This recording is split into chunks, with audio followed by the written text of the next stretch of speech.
We interrupt our program to bring you this important message.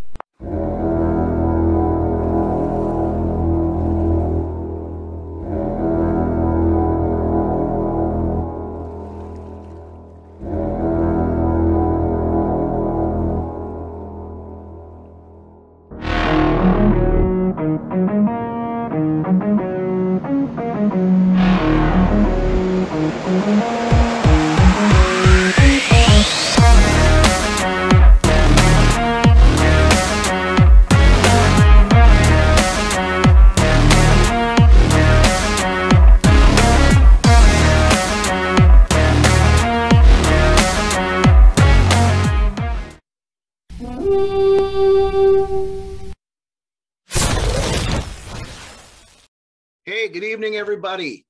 Welcome back. We're heading on episode 3 of Vikings Uncensored. God, we're at 3 already. Holy shit. It just feels like we just started this last week, but now we're up to episode 3 now. So I'm Rhino, and with me, as always, my co-host Lance. Lance, how you doing? Hey, not too bad. It's we're Easter Sunday here. Yep. In the evening. Man, it is hot up here. I almost wanted to take my shirt off when we recorded tonight, but I think I better keep it on. Yeah, we want to keep this rated at least PG-13. So. There you go, right? So, and I'm going to apologize to everybody ahead of time. I got a little bit of spring cold going on here, so if I end up sounding like Wolfman Jack somewhere through the show, just bear with me. Hey, baby, welcome on in here to the Wolfman Jack Show for a Tuesday night. We'll Might want to put your mask on, dude. It's not COVID. Yeah, I got tested. It's not COVID, and I've had the shot. So Bob, my NSA guy that keeps tabs on me, he says I'm fine. So they ran a DNA scan earlier. So oh shit, they scanned your DNA and everything. Well, of course, I mean but it's nice now that you got the shot. You got the direct link. Before it was kind of a secondhand source. Now you can talk to them whenever you want to. So man, they scanned your DNA. Now I know everything about you. Yeah, well, there's not much to know. So all right, so let's get rolling here. As we record on Sunday, latest news, relatively quiet week with the Vikings. Surprisingly, yeah. Yeah, there's a couple of small things that popped up. We'll discuss that later. But I guess the biggest thing is NFL related. That we talked about this last episode, but the 17 game schedule is now confirmed and it will happen this year. So we have 3 preseason games and 17 regular season games, which means that 17th game is the Chargers for sure. Then. Yep. Yeah. And they haven't released, the actual schedules, who we play when and where, but it will be an away game. The NFC plays away this year. Oh, I'm pissed. Next year, the AFC will play the away game, but right. So I think it's like the week before the draft, they might release a schedule. I'm April 15th. We know who we're playing. We know who, we just don't know when. Yeah. Right. So, that is a stone cold fact right now. And this, oh, hell yeah. And that's the bottom line, because Stone Cold said so. And of course, that's going to pave the way here eventually within the next couple of years to go to 18 games. It just will. I mean, next thing you know, we're going to play at 162 like the MLB. Yeah. I don't know that you can do that with football, but hey, what the hell, Gladiators. Yep. And just roll them off the field when they pass out, or right. Back to like the Linval Joseph thing after that interception he got in fucking oxygen Billy mask. with the oxygen mask and the sunglasses and stuff. Right, and the shades, man. What the hell? That still was an awesome picture. That was great. Yeah. So, but anyway, the big news out of the NFL, other than the 17 game schedule this week, was San Francisco making a big splash trade. Huge. Moved up to number 3, traded with the Miami Dolphins. So to put themselves in line to obviously draft a quarterback. I was thinking punter. Well, long snapper. There you go. But then Miami went back to 12 and then turned around and traded with the Philadelphia Eagles and moved back up to 6 again. So a lot of moving around and stuff on there. Now there's been a lot of steam. I've heard the last several days about the reason San Francisco went up was to draft Mac Jones. Why do you go? That's like, in my eyes, that's like Chicago. Yeah. Oh, well, not quite that bad because that was pretty fucking bad. Chicago moving up to get Trubisky. I mean, at least Jones is on everybody's radar. I don't think Trubisky was on anybody's radar, really. No, but still, it's still pretty bad when you got. Yeah, but everybody's reasoning is, oh, Mac Jones is a Kirk Cousins-esque quarterback, and that's what Shanahan likes. Well, honestly, you could have stayed at 12, and I think they could have got Mac Jones there. You know, I believe so too. You know, there's unless they know things that, you know, nobody else knows, then. Well, but I mean, you know, and we've talked about some of this stuff, you know, in the past. As far as I'm concerned, you know, the Alabama quarterbacks are kind of like the Detroit Lions. Until they prove to me that there's something different, they are what they've always been. There's just certain college schools that don't put out good fucking NFL quarterbacks. No, I mean, the last good NFL starting quarterback out of Alabama was Ken Stabler. I mean, and that was what, back in the late 60s? It was like 19, I think it was 1970 or thereabouts, right there. I mean, that tells you enough right there. That was before I was even born, for Christ's sake. So San Francisco, please share us all the heartache and go ahead and draft Mac Jones. I'll laugh my ass off if it is, because I mean, and maybe Shanahan can make it work or not, but I'm going on record right now, and it's on tape, so everybody can call me out if I'm wrong, but my guess is they're not going up for Mac Jones. My guess is they're going for Trey Lance. Now, if they're smart, I think that would be a good decision. Well, and especially if they want to keep Jimmy Garoppolo for the last year of his contract, they let Garoppolo start things out, you know, and Lance can sit and learn for a couple of weeks or whatever until Garoppolo inevitably gets hurt and misses the last half of the season. Gets like a hangnail or something, or sore throat. Gets the Ryan Johnson cold. That guy gets hurt more than Chad Beebe, so he did really good though when he got that money. Yeah, as far as, like, you know, walking away with a bunch of cash. Yeah, and I mean, when he's healthy, he does all. I mean, he's a decent quarterback, but he's just never healthy. He's above average. Yeah, I'd say. Yeah, he's not elite, but he's decent, I guess, anyway. Decent. But then after the 49ers had a press conference, you know, after they made all this trading and stuff, and they had asked Shanahan about, you know, looking at a specific style of quarterback like a Kirk Cousins. And yeah. And, you know, he basically first said that, you know, I'm not allowed to talk about players on other teams, and then he goes into like a minute and a half long, basically slurp fest of how much he loves Kirk Cousins. I mean, I love you long time, Kirk. Come to San Francisco. I mean, he's standing outside Kirk's window holding a jukebox or a boombox over his head, you know, playing. I love you, Kirk. Come back. Come back to me, Kirk, please. Oh, I miss you so much.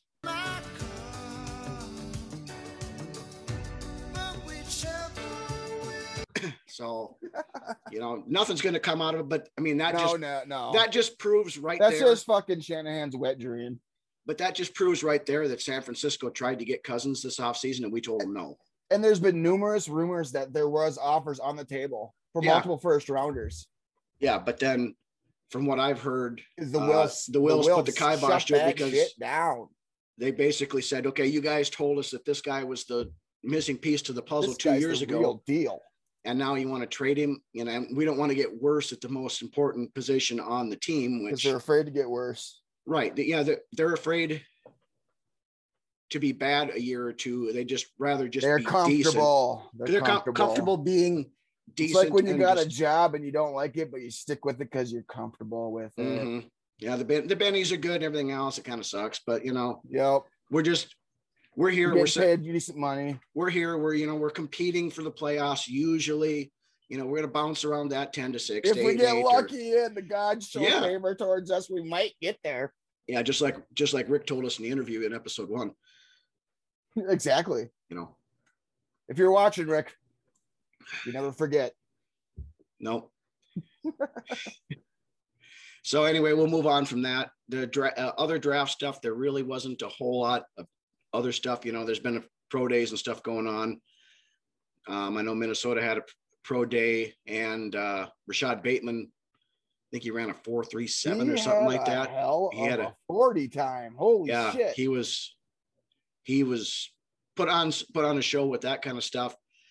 And, there's been some others, a lot of these guys that are putting up some pretty impressive numbers, for the different position groups and everything else. But, it all makes it, it's all well and good, this kind of stuff, but you have to go back. The tape and everything tells the story more about what they're going to be able to do. And they're actually going against competition, not against air, Right. They're just showing off basically their God-given talent right now, Right. Doesn't mean they know how it takes to play, to translate that to the field.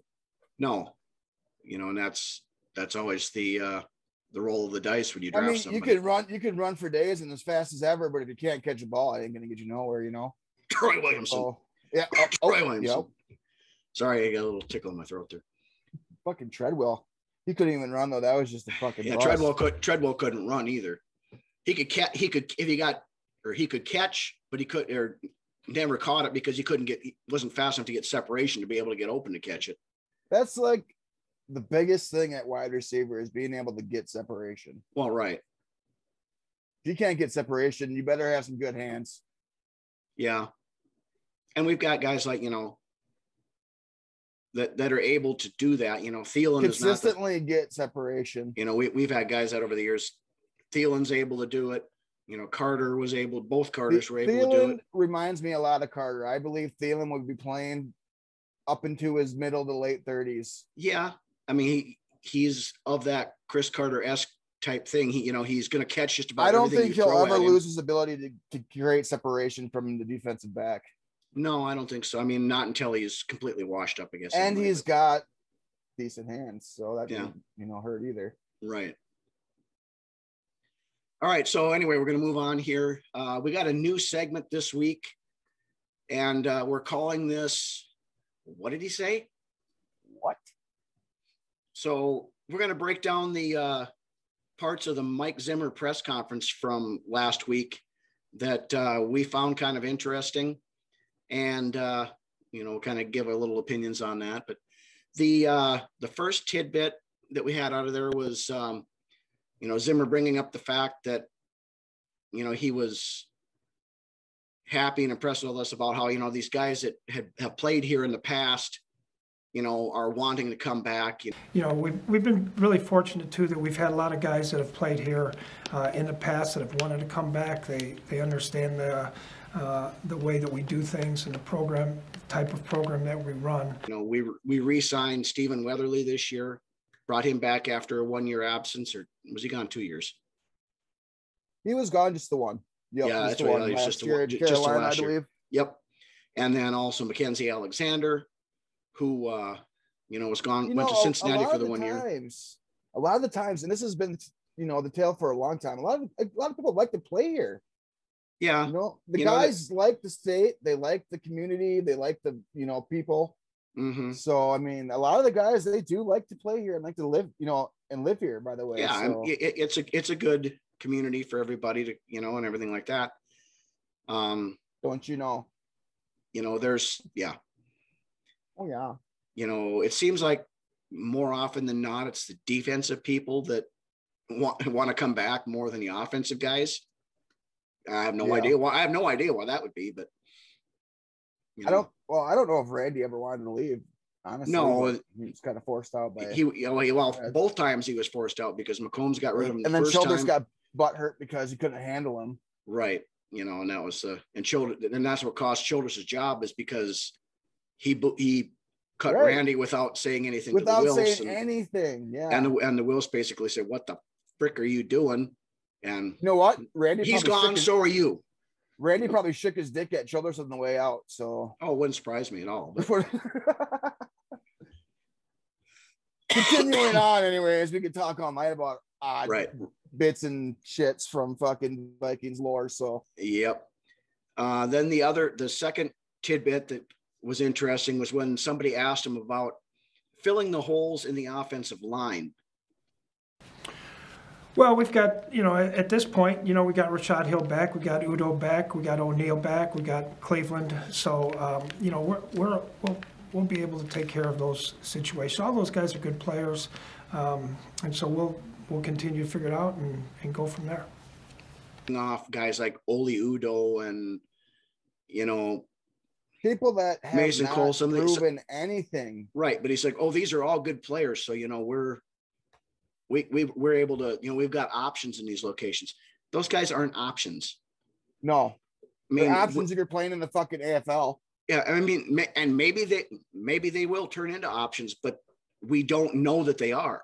They're just bodies to throw in a spot right now until they prove that they can do it. If they put like the 1 Mississippi, 2 Mississippi, 3 Mississippi rule into the NFL, then maybe they're options. Yeah, I mean, it's like we were talking the other day when you just reach into a hat and pull out a name and say, okay, here you're going to go play left tackle this week, or here right. you're now the guard.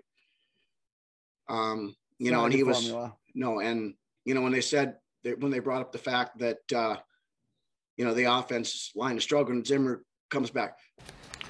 Yeah, well, our offense has been pretty darn good. They were 6th in the league last year. We do have some holes, that we'll fill, but we've still got time to do that. There's still a lot of players out there right now, and there'll be some in the draft. We were sixth in the NFL. Blah blah blah blah blah blah. In spite of our offensive line, right? Our offense was decent. If we had a better offensive line, imagine how good we could be. Oh yeah, I mean. For as much as we rag on Cousins and everything else, you give Cousins the time for a play to develop. He's going to make the play. He will. And that's the thing. If when you're putting in, like I said, guys that you went down to Dollar General and bought for the or picked up to play offensive line. If Cousins was in the right mind frame, he would be like Brady and allow us to bring in the talent on the offensive line. I think you might be going a little overboard comparing him to Brady there, but I mean, well, no, I'm not comparing him to Brady, but if he had like the brains as far as like when it comes to team building, yeah, he's willing to take a pay cut to make the team better. No, he's not willing to take a pay cut because he just wants to keep, the $160 million he's made over his career. I agree. No, I'm not comparing him to Brady at all. Okay, I was getting a little concerned there for a second because I was wishing he had the same mindset as Brady does. Very few quarterbacks have the mindset that Brady does. Very few NFL players nowadays have the mindset that Brady does. Honestly, yeah, it's all about the money. You're right. Well, of course. And that's why quarterback salaries are getting as outrageous as they are. He's smart. I could say that. So yeah, as far as when it comes to getting the contract and getting the money for it, but. Right. Does he really want a Super Bowl? I don't think he fucking cares. I know. As long as he puts up good numbers, and he's always got built-in excuses for, why he's a 500 quarterback over his career or whatever, because his numbers look good. So he can say, look what I did. It's not my fault. There's numbers you can show against those numbers that make him look like. Oh, of course. Yeah. You can make numbers do whatever, show whatever you want to. Right. Right. So anyway, we could talk about this all day long, but we'll move on to the next. You're right. Part. The next part was he brought up, how he said the team is going to need to change and evolve, with everything new that's going on in the NFL. The offenses has changed so much in the last 4 or 5 years. It's time that we need to do some things differently and change and adapt. And so I'm actually really excited. I can't wait to get back on the field with the players and get them going. And right away, the Twitterverse exploded and everybody's like, see, Zimmer finally understands it now. He's going to change the offense. He's got, we're going to open things up. We're going to jump into the 21st century with the offense. He's throwing out some bait there for you. Yeah. But then right after that, then he's talking about how these new offenses and stuff are causing headaches for his defense and everything. Well, number one thing that we want to do on defense is we want to play fast. We want to play physical. We don't want to be thinking. And the offenses lately have been getting us to think because we've had to adjust to here and adjust there and do this and do that. And, some of these things we've talked about, and it's just too hard to implement during the season. He wasn't talking about the offense changing. He's talking about having to change his defense to counteract all these other new offenses. He doesn't want to run that stuff. We No, run he doesn't. we run the fickin' ball around here. We We don't do. we don't We do do. all that fancy stuff like play action. Well, we do a lot of play action, but Thank God. RPO, you know, we don't do any kind of RPO stuff because he thinks all that stuff is gimmicky, and that It came works. from that In came this day from and when we age, it had works, especially when you got the quarterback that's mobile. oh right, Or can which we don't improvise. have, but you know, yeah, so you know, And if Zimmer, you don't have that quarterback, get an offensive line that can protect him. right? So we don't have either, you know, and then we're expected to succeed with it. But we were 6th last year, so our offense is pretty damn good, you know, so we're good, In spite, for you sure. know. But the offense is going to be the same as it always was. You know, we established the run around these parts. We're going to run the ball. We're going to run the ball. We're going to run the ball. We're going to run the ball, and then I could totally, I can understand that to a degree, but at some point you can't run the ball.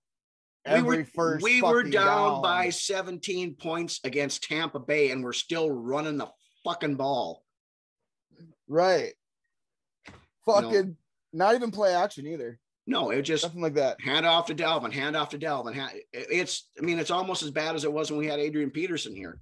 Run the wedge, run the wedge, run the Yep. wedge. Run, punt. Yep. I'm sorry, run, pass to BB short of the sticks, punt. And there you go. So and then Or, you know, Kirk Cousin has a hiccup or some shit. right. So then the next little snippet, you know, Zimmer was talking about how at the end of last season he was so despondent, disturbed, and depressed, and in a funk, and you know, boo-hooing because his defense was so terrible, and he looks at the depth on the roster and all this other stuff. But yeah, I mean, when we looked at, you know, the defense and after the season evaluated, you know, it was pretty barren in there, and so we had to address that. And you know, honestly, at the end of the season, I was kind of down in the dumps when I kept looking at the depth chart and knowing what kind of salary cap space we had. Basically, he doubled down on his quote from earlier that this is the worst defense that he's ever had, and basically, you know, all you guys that were on the team last year suck. So I can't wait till I get my guys back in here and everything else. So you guys that suck can go, you know, sit in the corner and suck instead of being on the field sucking. He's the coach, man. Come Yeah. on. I mean, even if it's true, You don't say that shit. no, I mean, I get calling out players and stuff like that, but okay, we didn't have any depth last year. Whose freaking problem was that? You cut all the veteran team quarterbacks, morale, man. Team You know, morale. You don't. It fucking say absolutely that isn't, shit. you know. I mean, Zimmer's never been known for his tact and discretion, but you know, is what He's it is. gotten a lot better at finding ways to swat flies away from him. I mean, Yeah. You know, Hey, away let's throw questions. somebody else under the bus so we take the pressure off of himself, you know. So, and then the next thing somebody brought up, Ezra Cleveland. Yeah, well, right now he's right guard, but all those things can change with depending on what happens the rest of the way in free agency, and what else happens in the draft. You know, we don't know what's going to happen in those places, and obviously, you know, there's other positions that we can draft. I'm sure at some point, you know, we're going to try and address all those things. But I think what we've done in free agency so far has allowed us to be able to take the best player available wherever he is. You know, and Zimmer comes with, well, right now he's our right guard, you know, blah. Okay, we all know that. right. But, you know, wouldn't commit to, we're going to try him at left tackle. Is he going to stay at guard, you know, and he just kind of hemmed and hawed around about, well, you know, we might be able to, you know, address some of these spots in the draft, but then he still says, oh, with everything that we did, you know, we're setting ourselves up for best player available in the draft, which in Zimmer speak means when it comes to our pick and we're up there, I want to draft a defensive end. I want another edge rusher. I fucking hope not. I mean, can we use another edge rusher? Sure. And these edge rushers coming out it's not a very strong class. Yeah. It's you know, not. No, You know, I mean, I think they're all pretty much developmental prospects in my eyes. I mean, there's a lot of upside to a lot of these guys, but a lot of them are pretty raw, in my opinion. Yeah, and we talked about that a little bit, last week, but so we won't Yep. dive into it again here. But Right. then the next part was someone asked him about the backup quarterback situation. We really like Browning and Stanley. Stanley's a big, strong arm kid. Browning's been great the 2 years that he's been here. Sean's been outstanding in the room. So, again, without saying, hey, we're going to do this or that, there's a lot of options there, I believe. Well, Jake Browning has been great the 2 years he's been here. When? Right. He's been on the practice squad for 2 years, and he played maybe one half of a preseason game 2 years ago. Preseason game 2 years ago, yeah. Yeah. And then Nate Stanley's a big, strong arm kid. I don't even think we've seen him. No, we haven't. Because we didn't have a preseason last year. So, they've seen him in practice and stuff, but nobody else has seen him. It's easy to talk somebody up they talked up Treadwell too when he was here. Oh, right. Talked up Patterson when he was here.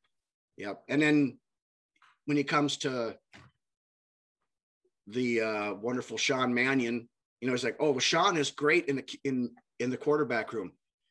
You don't make him a fucking quarterback. Yeah, make him the quarterback coach. Then we need a second string quarterback who, okay, granted, Kirk has been extremely durable over his career. He has, but with the offensive line situation, one of these days, the average is all this is going to take is one fucking hit. Yeah, Kirk's going to get hurt, and then the entire season is going to go down the tube. Sean Mannion ain't no fucking Case Keenum. So if anybody out there thinks that he is, you got another thing coming if you get him coming in. There's a reason I call him Manwich. Yeah, exactly. I could throw a sloppy Joe on the field, the fucker would play better than Mannion does. Right, yeah. We've seen him play. He's not. I don't care if he's Albert freaking Einstein in the quarterback room. If he can't play. That's like thinking BC Johnson's a legitimate fucking wide receiver too. Right. So anyway, I digress on that one. But then the next one, someone brought up, what they thought about Clint Kubiak, and this was kind of interesting, I thought. Clint is he's a lot like how Kevin was when he was here. He's very detailed. He's very, he brings up the subject that they want to discuss. He'll have his opinions. He'll listen to the other guys' opinions in the room, and then kind of go from there. So, Zimmer sits there. Well, Clint is, blah, blah, blah. Yeah, he just basically kind of hemmed and hawed like he didn't know what to say. It's like, he reminds me a lot of Kevin. Yeah. Okay, great. He reminds you of Stefanski, but it took you 5 ums and ahs before you could just throw that out there just to, He doesn't know. No, that's the thing. He just has to throw that out there just to kind of appease the masses, but, I hope he turns out to be a good, be a good coordinator, but, we'll see once the season rolls around. But hopefully, that first game rolls around and we're like, oh, I like that. Yeah. I like that. We're opening stuff up a little bit, right. Get some good balance. That'd be the ideal situation for me. I'd be happy. Oh, yeah. But let's see what happens. Right. It could work out. It could be an unmitigated disaster. Let's see a play action bomb to fucking Jefferson the first play of the season, touchdown. Yeah. And then watch Zimmer's head explode because he wanted to run the ball. No, it gets called back on a holding play. Yeah.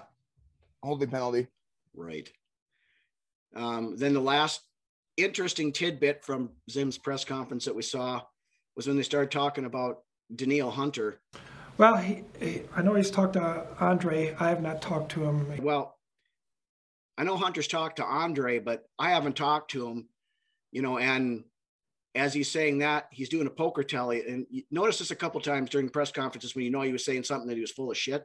He's rubbing his nose or, anybody I'm no card shark, but anybody that's played any amount of poker knows that there's tells like that. And Zimmer does that all the time when he's either feeding you a line of bullshit or he doesn't know the answer and he's just trying to make, I do that shit. Up. Well, everybody does. But, and then you look, when he's talking about the offense or when he talks about the defense, he can sit there and talk about that all day long.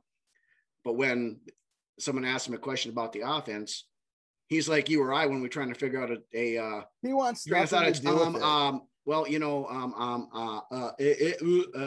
that's why he brings all these former offensive coordinators into. Right. I mean, like somebody with with coaches, somebody with coaching experience, from that, because he doesn't want to have to deal with any of that stuff. like Norv Turner, Pat Shermer. Here, you take the offense, and I'll deal with my defense. Old man Kubiak, just run the ball. Right. Oh, hey, we got our asses handed to us by Philadelphia, and I need to figure out how the hell they made my defense look terrible. So let's bring in the only guy off the offensive coaching staff that had no fucking idea what the hell they were doing.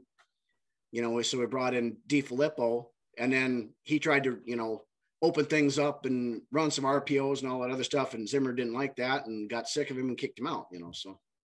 He was trash anyways.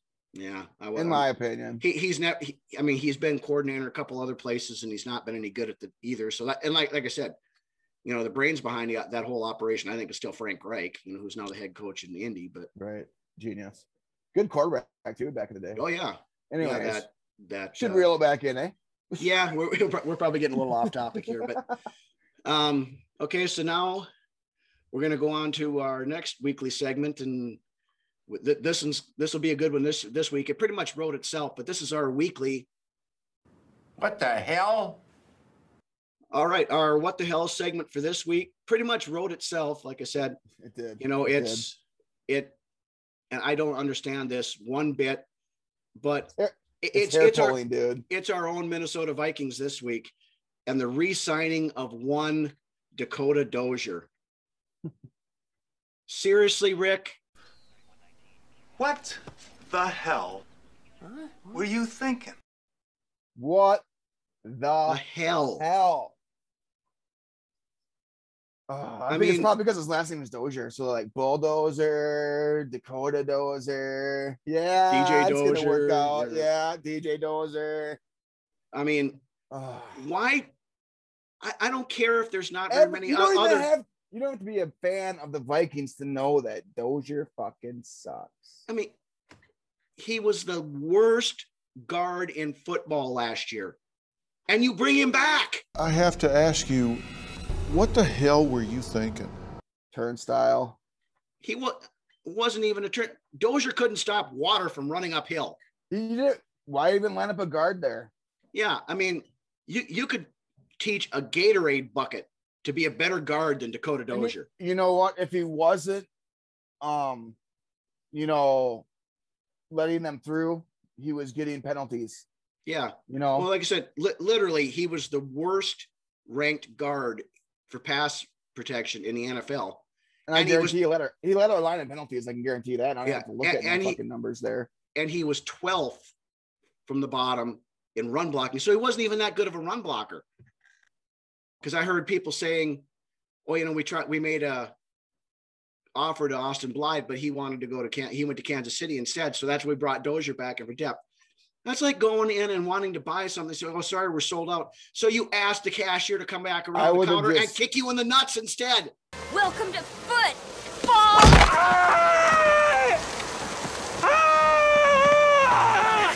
Right. I mean, I don't know. Why? What the hell? Seriously. So I would have rather not even resign the guy. No, there's no reason, because as long as he's on the team, there's a chance he's going to start again. Right. Because of the familiarity and he fits the scheme. Continuity. Yeah, that means everything. If I'm going to go on record here again right now, if Dakota Dozier is starting week 1, I'm driving down to Egan and I'm kicking somebody's ass. I'm going to start with Spielman for re-signing him and work my way down. I'm going to go slap Ziggy. The Wills don't have anything to do with that part of it. I mean, it's Spielman and it's Zimmer. Seriously? What the hell are you people thinking? Rick's like, Mike, we got to get some offensive line help and stuff here. This, and that, blah, blah. Zimmer's like, I don't care. Bring Dozier back. That's fine. He knows what he's doing. Yeah. No, he doesn't, Mike. No, he doesn't. No, I mean, anybody is an upgrade over Dakota Dozier. I don't know about that. Willie Beavers? Oof. Dozier. So, The, that's just the a only, bit- okay, that's the all only that- one the only other one that was even close to that terrible was Drew Samia. And the only reason he wasn't still ranked there is because he didn't play enough snaps to qualify because, beforehand. Well, Samia's not a vet either. So, I mean. No, but, but when Samia was playing, when he was qualifying, he was the worst. So he was worse than Dozier. Yeah, it was so bad. Basically we've got the two worst guards in the league on our team. That's not a plus. That's not a positive. No. That doesn't give you the warm fuzzies when you are trying to protect a $35 million investment in the backfield. Especially when we all know how he plays under pressure. Mm-hmm.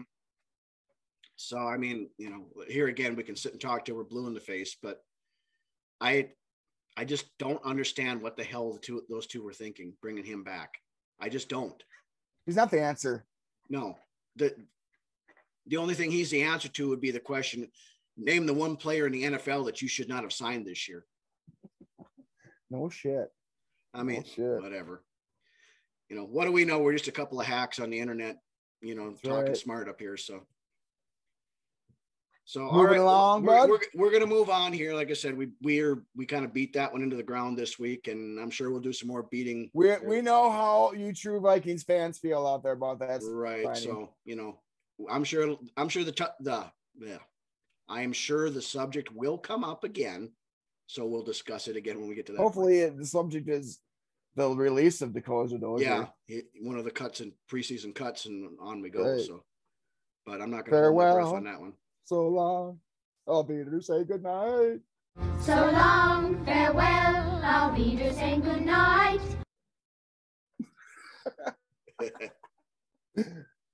All right.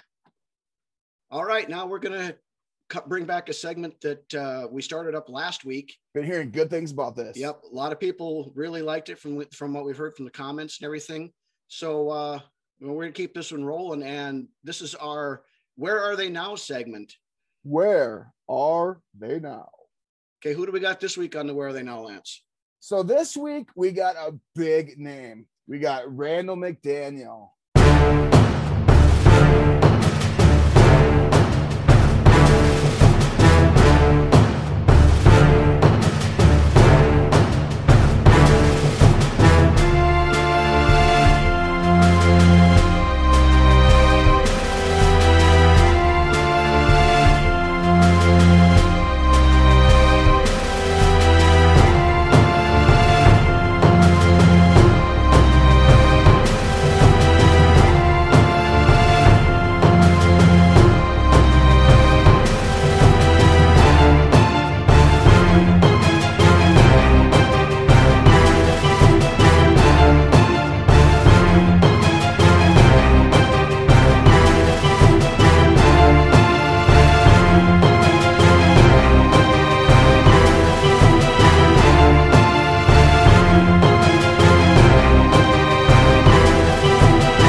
back in the Badass day. guard. Yes, nasty. One of the best guards this team has ever had. I without gotta question. say, one of the best cards is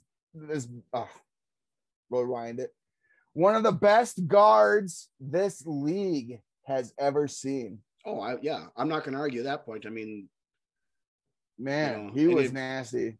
And better than Dozier.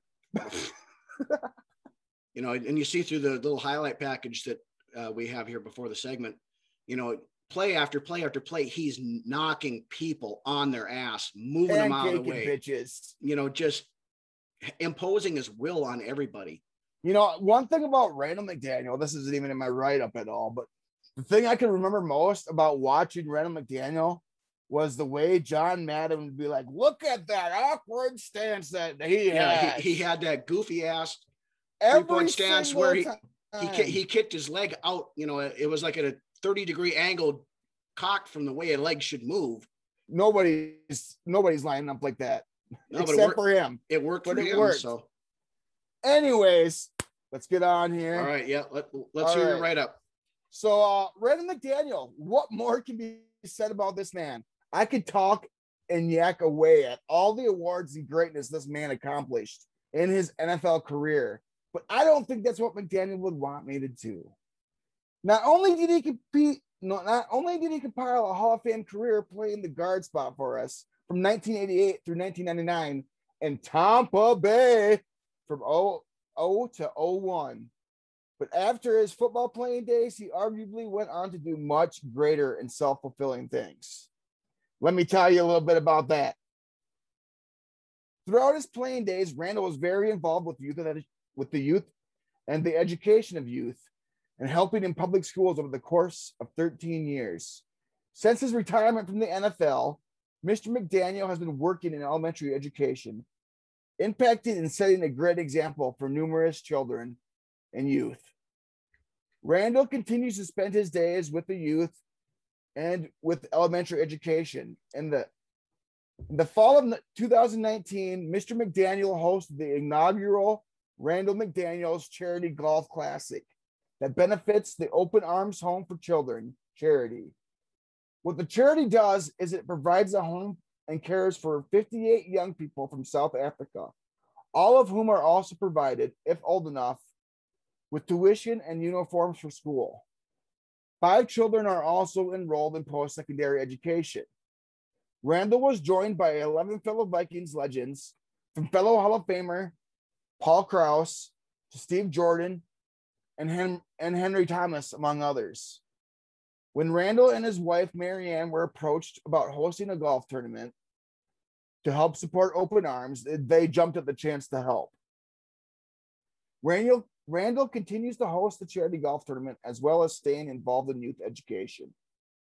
Honestly, if you haven't looked into Randall and his life in general, you're missing out.